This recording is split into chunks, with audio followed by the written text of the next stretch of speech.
దేవునికి స్తోత్రం. యేసుక్రీస్తు నామములో వందనాలు తెలియజేస్తాం. మనం దేవుని వాక్యమును ధ్యానం చేద్దాం. 2వ దినవృత్తాంతముల గ్రంథము 19వ అధ్యాయము 9వ వచనం. 2 Chronicles చాప్టర్ 19 వర్సెస్ 9. యెహోవా యందు భయభక్తులు కలిగిన వారై నమ్మకముతోనూ యథార్థమైన మనసుతోనూ మీరు ప్రవర్తింపవలెను. ప్రభునందు ప్రియమైన వారలారా, దేవుని ప్రజలు ఏ విధంగా ప్రవర్తించవలనో ఈ యొక్క వాక్యం ద్వారా దేవుడు మనకు స్పష్టంగా తెలియజేయుచున్నాడు.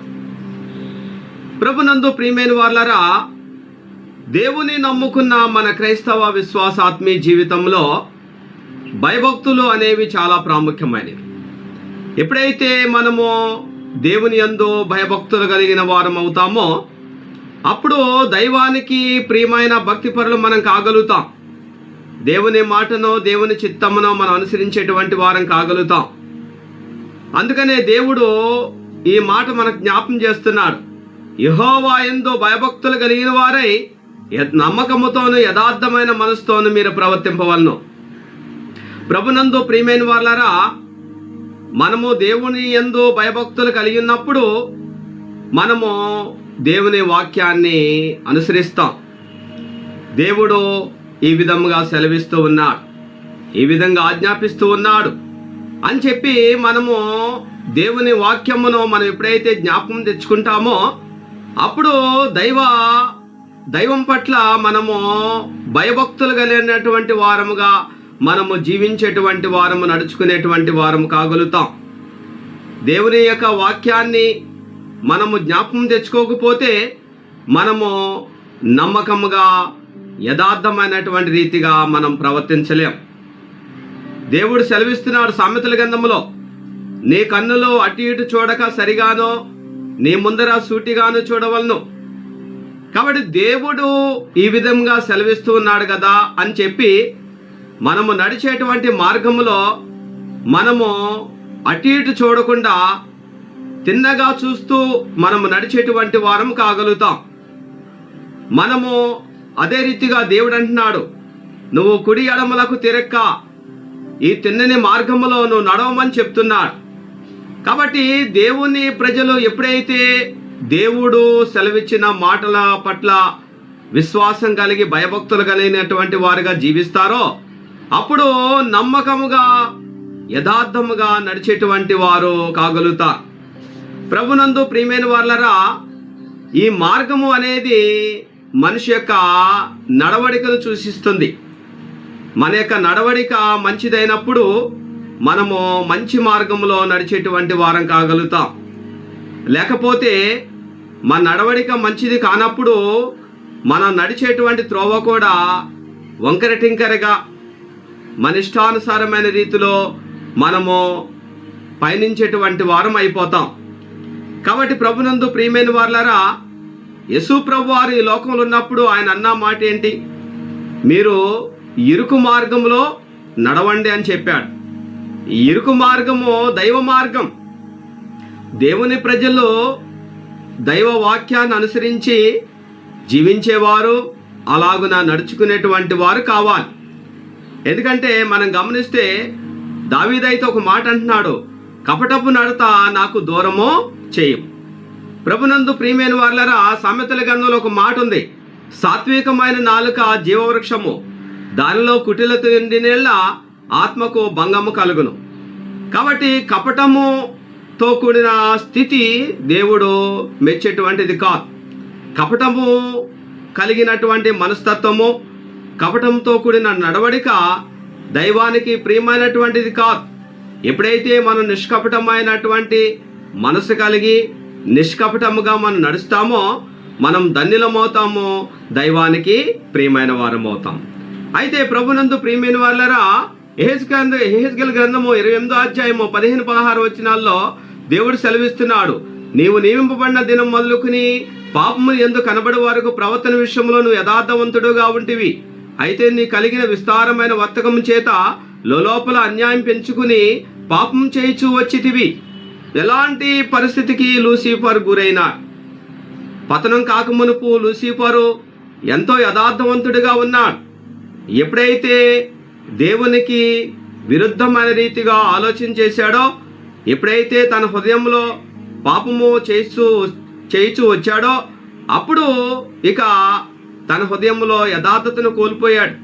తన హృదయంలో అన్యాయం చోటు చేసుకుంది. ఇక అన్యాయంగా నడుచుకోవడం ప్రారంభించాడు. అందుకనే బైబిల్లో రాయబడింది, అయితే నీ కలిగిన విస్తారమైన వర్తకం చేత లోపల అన్యాయం పెంచుకుని పాపం చేయిచూ వచ్చితివి. నేడు భక్తులు కూడా ఏం చేస్తారంటే, ప్రారంభంలో దైవభక్తి కలిగి భయభక్తులు కలిగి నమ్మకంగా జీవిస్తూ ఉంటారు. కాలము గడిచే కొద్దీ దేవునికి అవిధేయకరమైన పరిస్థితిని కలిగిన వారైపోతూ ఉంటారు. దేవుని మాటను, దేవుని చిత్తాన్ని ధిక్కరిస్తూ ఉంటారు. అలాగే కొంత మంచి స్థితిగతులు, ధన సంపదలు ఇవన్నీ కలిగినప్పుడు విశ్వాసాన్ని వదిలిపెట్టేస్తూ ఉంటారు. హృదయంలో ఉన్న యథార్థతను కోల్పోతూ ఉంటారు. ఇక ఇహలోక పరమైన వాటి యందు మనసు పెడుతూ ఇహలోక సంబంధమైనటువంటి ఆపేక్షలతో దేవుని యొక్క వాక్యాన్ని, దేవుని యొక్క చిత్తాన్ని విస్మరిస్తూ ఉంటారు. కానీ దావీదు మనం గమనిస్తే, దావీదు ఎంతో గొప్ప స్థితిలోకి వచ్చాడు. కానీ ఎంత గొప్ప స్థితిలోకి వచ్చినప్పటికీ దావీదు తాను హెచ్చించుకోలా. ఒకానొక సమయమున దేవుని గుడారమున వచ్చి, అయ్యా ఈ దేవుడైన యెహోవా ఇంతగా నన్ను హెచ్చించుటకు నేను ఎంతటి వాడినయ్యా అని చెప్పి దీనుడై తాను తగ్గించుకుని దేవుని సన్నిధిలో దేవునితో చెప్పుకున్నాడే తప్ప తాను అతిశయించలా, తాను హెచ్చించుకోలా. కాబట్టి ప్రభునందు ప్రియమైన వారలారా, అందుకనే సామెతల గ్రంథంలో ఒక మాట ఉన్నది, అన్నింటికంటే ముఖ్యముగా నీ హృదయమును భద్రంగా కాపాడుకో. కాబట్టి ప్రభునందు ప్రియమైన వారలారా, ఈ కడవరి దినాల్లో హృదయాన్ని భద్రంగా కాపాడుకోలేకపోతున్నారు, నమ్మకంతో జీవించలేకపోతున్నారు, దేవుని వాక్యానుసారంగా దేవుని చిత్తానుసారంగా జీవించలేకపోతున్నారు, ఆ విధంగా నడవలేకపోతున్నారు. కాబట్టి దేవుడైతే ఏం కోరుతున్నాడంటే, ఈ రోజున యెహోవా యందు భయభక్తులు కలిగిన వారై నమ్మకముతోనూ యథార్థమైన మనసుతోనూ మీరు ప్రవర్తింపవలను. ఎప్పుడైతే మనము దేవుని పట్ల భయభక్తులు కలిగి నమ్మకస్తులుగా జీవిస్తామో, అప్పుడు నమ్మకముతో యథార్థమైన మనసుతో మనం ప్రవర్తించేటువంటి వారము కాగలుగుతాం. లేకపోతే భయంకరమైనటువంటి దుష్టత్వము మన హృదయంలో చోటు చేసుకుంటుంది. ఎందుకంటే ఇక్కడ యెషయా గ్రంథంలో ఒక మాట ఉంది. యెషయా గ్రంథము 1వ అధ్యాయం 21వ వచనము, అయ్యో నమ్మకమైన నగరము వేశ్యాయనే, అది న్యాయముతో నిండి ఎండెను, నీతి దానిలో నివసించెను, ఇప్పుడైతే నరహంతకులు దానిలో కాపురమున్నారు. చూసారా ప్రభునందు ప్రియమైన వాళ్ళరా, అందుకనే దేవుడు అన్నాడు, నీ హృదయమును భద్రంగా కాపాడుకొను. ఒకప్పుడు నమ్మకమైన నగరము, కానీ ఆ నగరం ఏమైపోయింది? దేవునికి అవిధేయకరమైనటువంటి రీతిగా జీవించటము, నడుచుకోవటం చేసింది. వేశ్య సంబంధమైన పాపస్థితికి, వ్యభిచార సంబంధమైన పాపస్థితికి ఆ స్త్రీ గురైపోయింది. ఈ నగరం అనేది ఒక స్త్రీని సూచించే రీతిగా ఉంది. అదే ఇశ్రాయేలు ప్రజలకు సూచనగా ఉన్నది. ఇశ్రాయేలు ప్రజలు నిజదేవుని నమ్ముకుని ఆయనతో సహవాసం చేస్తూనే విగ్రహ సంబంధమైన వాటిని కూడా వాళ్ళు అనుసరిస్తూ ఉన్నారు. అందుకనే దేవుడు అంటున్నాడు, మీరు వ్యభిచరిస్తూ ఉన్నారు. కాబట్టి ప్రభునందు ప్రియమైన వాళ్ళరా, దేవుడు సెలవిచ్చిన రీతిగా ఈ రోజున దేవుడు సెలవిచ్చిన రీతిగా మనము ఎప్పుడైతే దేవుడు కోరుతున్న రీతిగా మనం విని ఆ ప్రకారం మనం జీవిస్తామో మనం ధన్యులమవుతాము, దైవానికి ప్రియమైన ప్రజలం మనం కాగలుగుతాం. దేవునికి స్తోత్రం.